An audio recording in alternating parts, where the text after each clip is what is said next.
This is the end of the road.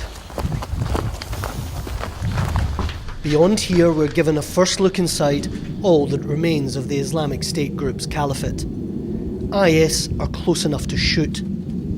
Under their black flag, it was raised only the day before, the diehards hold firm. Improvised bombs are left behind, but the caliphate is reduced to squalid camps.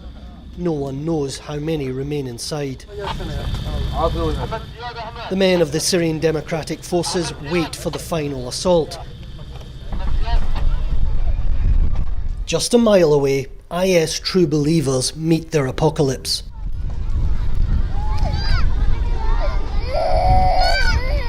More than 12,000 supporters, including their children, gave up to Kurdish forces in the last week.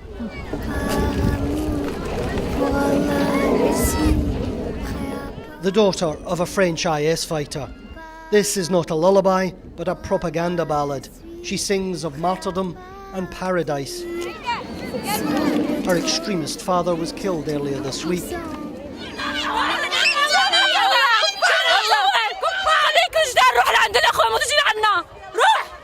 Their hateful ideology, which brought terror here, still pollutes minds.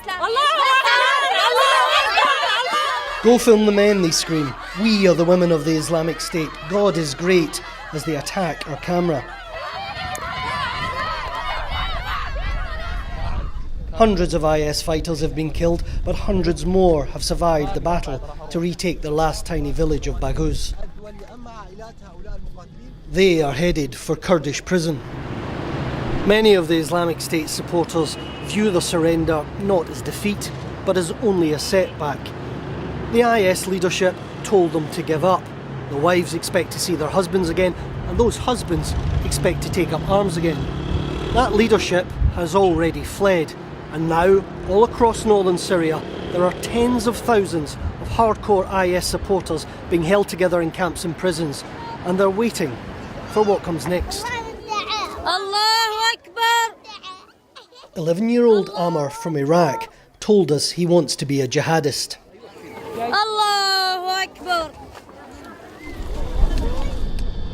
Adiba, a Yazidi woman, is revealed casting off IS oppression.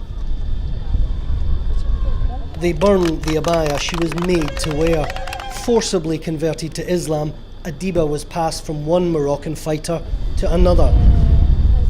She says she suffered regular beatings, was raped and had a child. Nearby we meet her latest captor, Ahmed. She wasn't a slave, he says. She lived with my wife and parents. He'd taken her after her previous captor was killed. IS committed a genocide against Adiba's people. Now her life begins again. And the nightmare caliphate ends. But here in Syria, the Islamic State group's people and its toxic ideology still cling on. Quentin Somerville, BBC News, Syria.